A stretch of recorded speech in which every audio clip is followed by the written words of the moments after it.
ya, untuk membangun manusia. Setuju Hanum. Jadi gini, kalau kita bicara overall, memang secara umum kualitas kita masih rendah. Banyak indikator-indikator menunjukkan itu. Tapi jangan pesimis, karena di kita ini ukurannya besar. Selalu kalau dibuat indeks, kita pasti akan kalah dibandingkan tetangga yang lain. Ada Singapura, ada Malaysia. Kalau dibuat indeks kalah, karena jumlah siswa kita ini lebih dari 50 juta. Jadi selalu rata-ratanya kalah. Tapi kalau diambil 20% terbaik kita, itu jumlahnya lebih banyak daripada seluruh siswa yang ada di Singapura. Okay? 20% itu lebih banyak daripada yang ada di Malaysia. Jadi kita nggak akan kalah dalam kompetisi dengan mereka, karena stok kita cukup banyak. Itu optimismenya. Okay? Yang menjadi kita khawatir, yang 80% ini nih. Gitu. Okay? Contohnya aja, tadi saya sebelum naik sini saya lihat data nih soal milenial. Saya sempat tunjukin ya tadi, Marco Malu biar nggak salah saya coba lihat ini ya datanya Hanum. Jadi saya ingin sampaikan di sini soal terkait dengan pendidikan ini data sederhana aja.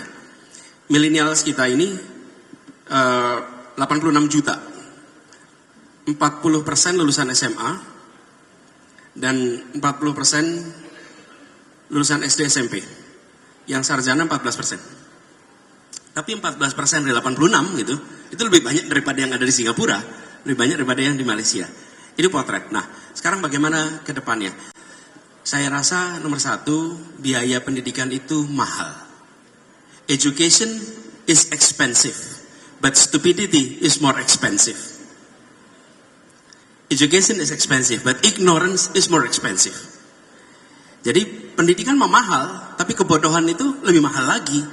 Nah, kita harus mengalokasikan anggaran yang cukup untuk pendidikan. Dan kalau boleh saya tambahin, dan kesehatan. Karena itu satu paket. Kualitas manusia itu bukan hanya pendidikannya aja, tapi kesehatan.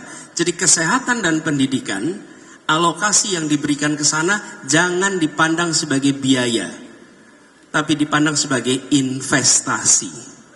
Kalau investasi, maka kita menentukan mau dapat apa besok. Nah, kalau kita invest di pendidikan itu kecil, ya jangan harap dapat kualitas yang baik. Sama juga kita kalau invest di apapun lah, kalau kita pilih yang sepele-sepele, ya nanti dapatnya juga yang sepele-sepele. Jadi menurut saya investasi itu, sehingga biaya pendidikan yang ditanggung oleh keluarga bisa diturunkan. Nih Hanum, sederhana aja. Kenapa sih keluarga harus membayar biaya pendidikan tinggi? Karena negara mengurangi porsinya.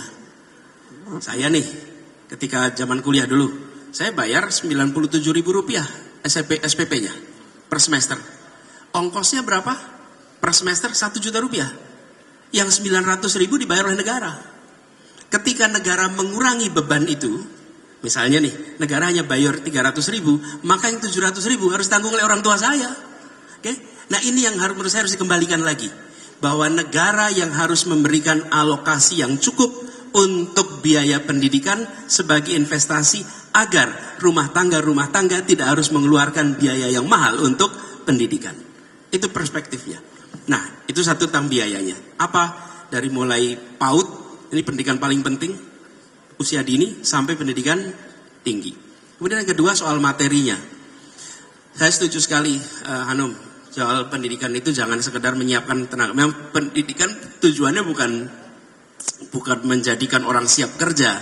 Pendidikan itu mengembangkan potensi yang ada. Tadi mungkin udah bicara sebelumnya di sini nih, ada Bu Ella mungkin masih di sini yang bicara soal pendidikan. Itu mengembangkan potensi, dan yang harus ditumbuhkan adalah karakter. Itu yang paling dasar. Karakter moral maupun karakter kinerja. Itu yang paling utama. Dan ditumbuhkan. Jangan dicetak, karena anak-anak kita tidak untuk dicetak. Anak-anak kita punya potensi, mereka hanya perlu ditumbuhkan potensinya. Nah, kalau pendekatannya adalah menumbuhkan karakter, nantinya karakter apa yang paling penting yang mereka miliki? Tadi saya sampaikan karakter moral, karakter kinerja. Yang terakhir, Hanum cerita, tidak dipersiapkan untuk menghadapi A, B, C. Kita memang ke depan harus mendidik anak-anak kita untuk menjadi pembelajar. Learner. Pembelajar itu punya kemampuan untuk to learn and to unlearn. Untuk bisa melakukan keduanya. Sehingga ketika ada AI, dia akan belajar untuk bisa memanfaatkan AI. Ketika ada teknologi baru, dia akan belajar memanfaatkannya. Nah, kemampuan learning ini, menjadi learner ini yang paling kunci. Sehingga kalau kita lihat nih negara-negara sudah bergerak nih. Dulu ada istilah negara maju itu industrialized advanced country, industrialist country, kemudian first world.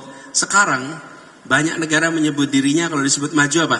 A learning nation, a learning country. Itu artinya negara yang terus-menerus akan keep up dengan perubahan yang terjadi. Jadi kalau kita mengajarkan kepada anak-anak, bukan mengajarkan sesuatu yang pasti besok terjadi. We cannot predict the future. 10 tahun yang lalu gak ada yang membayangkan AI seperti sekarang. Jadi kalau kita mendidik anak kita 10 tahun yang lalu juga gak tahu. Tapi kalau kita mendidik anak-anak kita untuk menjadi learner, apapun yang terjadi di depan, dia akan bisa mengantisipasi dan memanfaatkannya. Gitu kira-kira jawabnya. Baik, bagus sekali. Berbobot sekali ya. Iya berbobot ya, sangat menarik. Betul. Hanu